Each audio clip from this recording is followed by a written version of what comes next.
Hola, vamos a adentrarnos de lleno en una etapa histórica fascinante. Hoy vamos a desgranar, con total objetividad, esas fuerzas inmensas que moldearon y, siendo sinceros, acabaron polarizando a la nación argentina. Es una historia trepidante de transformaciones radicales, de una riqueza inmensa y, a su vez, de profundas divisiones. Fijaos en esta gran pregunta. ¿Cómo se formó la Argentina actual y qué fue exactamente lo que partió su historia en dos? Para entender las tensiones políticas y sociales que vemos hoy en día, tenemos que repasar las complejidades del siglo XX. Resulta increíble ver cómo un país con un potencial brutal, casi mítico a ojos del mundo, terminó enredado en unas fracturas institucionales tan marcadas. Y las respuestas a todo esto están precisamente ahí, en la propia estructura de su pasado. Bueno, el plan es el siguiente. Condensamos casi 2 siglos de historia en 5 bloques muy claros. 1. La formación del Estado. 2. El despertar obrero. 3. El modelo peronista. 4. La economía y el corporativismo. Y 5. La caída y su legado. Vamos a ello. Sección 1. Formación del Estado. Del virreinato a una república unificada. Arrancamos viendo cómo se construye todo esto, centrándonos en esa temprana acumulación de poder en Buenos Aires que sentaría las bases de lo que vendría después. Pensad que originalmente ese territorio gigante no era más que el extremo sur del Imperio Español. En 1776 se crea el Virreinato del Río de la Plata, dejando a Buenos Aires como la gran puerta de salida estratégica de recursos. Y claro, estalla la Revolución de Mayo en 1810, pero el país no se unió por arte de magia, ni mucho menos. Siguieron décadas de guerras civiles bastante complejas entre unitarios, que querían el poder fuertemente centralizado en la capital, y federales, que defendían a tope la soberanía de las provincias. El broche final republicano no llega hasta la Constitución del 53, y definitivamente con la federalización de Buenos Aires en 1880 por el general Roca. Aquí es donde arranca esa famosa época de desarrollo acelerado a base de exportar materias primas al mundo. Pasamos a la sección 2. Despertar obrero, cambios demográficos y primeras luchas. Con el Estado Nacional ya consolidado territorialmente, la sociedad argentina empieza a experimentar una agitación sin precedentes. Aquí vemos el porqué de ese cambio económico gigantesco. A principios del siglo XX llegan millones de inmigrantes europeos y traen en la maleta ideas socialistas y anarquistas muy potentes. Esto provoca las primeras huelgas, que por cierto fueron duramente reprimidas, como los sonados casos de la Forestal o la Patagonia Rebelde. Pero el verdadero terremoto llega con la crisis mundial del 29. El modelo basado en la agricultura se viene abajo porque ya no entran divisas suficientes para comprar productos de fuera. La solución, pues toca empezar a fabricar en casa. Esta sustitución de importaciones provoca un boom industrial enorme a las afueras de las ciudades y atrae a miles de trabajadores rurales. Surge de golpe una clase trabajadora urbana inmensa, pero marginada, que se sentía totalmente invisible para el sistema político de la época. Sección 3. El modelo peronista. El ascenso de un movimiento político de masas. En medio de toda esa ebullición social, irrumpe una figura que cambiaría las reglas del juego para siempre. Todo se acelera tras un golpe militar en el 43, impulsado por una logia secreta llamada GEU. De ahí emerge el coronel Juan Domingo Perón, que asume una recién creada Secretaría de Trabajo.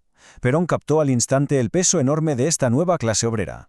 Tanto es así que cuando sus rivales le obligan a dimitir y lo encarcelan en la isla Martín García, pasa algo nunca visto en la historia del país. El 17 de octubre del 45, miles de trabajadores inundan la Plaza de Mayo exigiendo su liberación.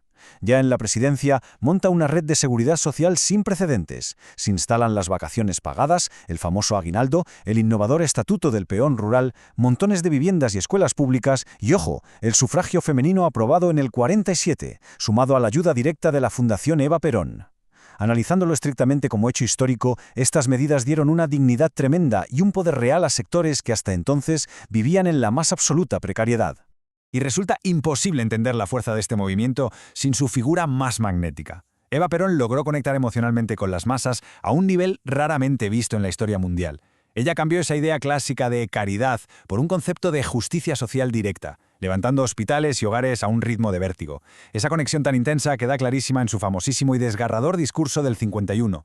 Ahí dijo que solo aspiraba al cariño de los trabajadores, cuando, mermada por el cáncer y bajo muchísima presión de sectores militares conservadores, renunció públicamente a ser vicepresidenta. Fue amada con locura como la jefa espiritual de la nación por los suyos y vista con total desconfianza institucional por sus rivales.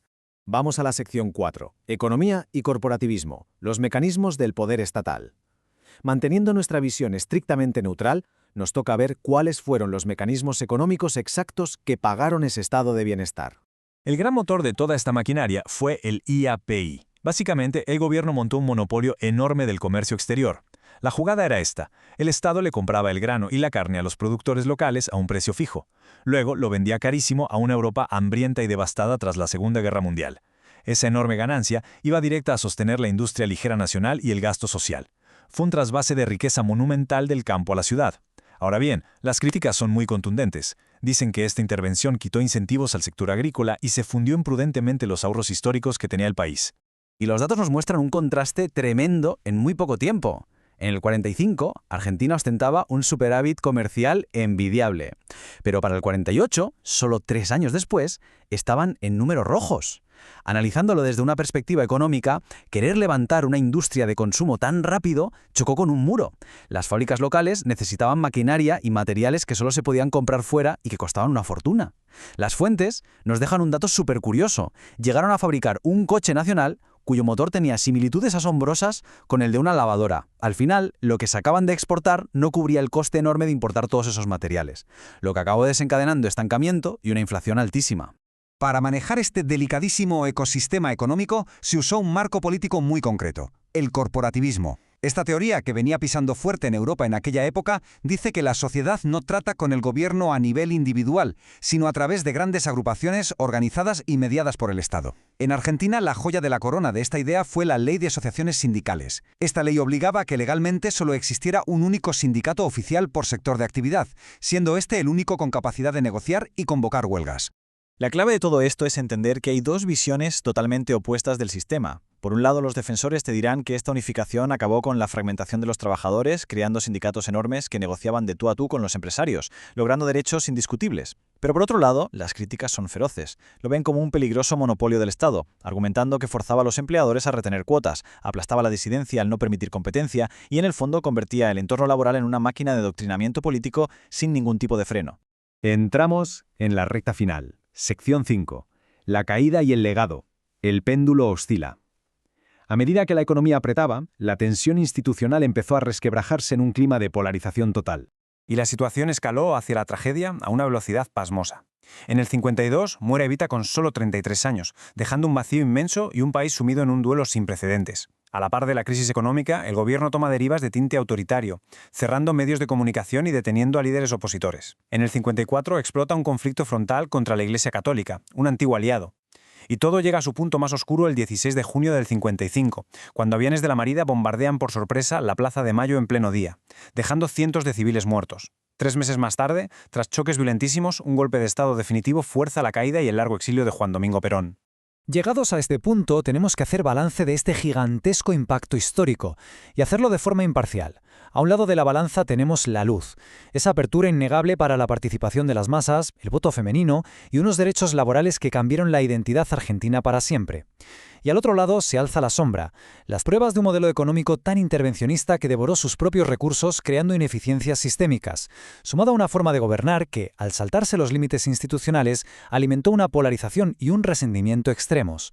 Todo este análisis nos deja con una reflexión final espectacular. ¿Qué es lo que perdura más en la memoria de un país? ¿Los derechos sociales conquistados o las grietas institucionales que se quedan por el camino? Este dilema entre sumar derechos y sufrir profundas divisiones sistémicas sigue dando muchísimo que hablar en los debates de hoy en día. Es un tema complejo, fascinante y lleno de matices. Os dejo con esta idea rondando en la cabeza, una invitación estupenda para seguir cuestionando la historia y prepararnos para nuestro próximo análisis.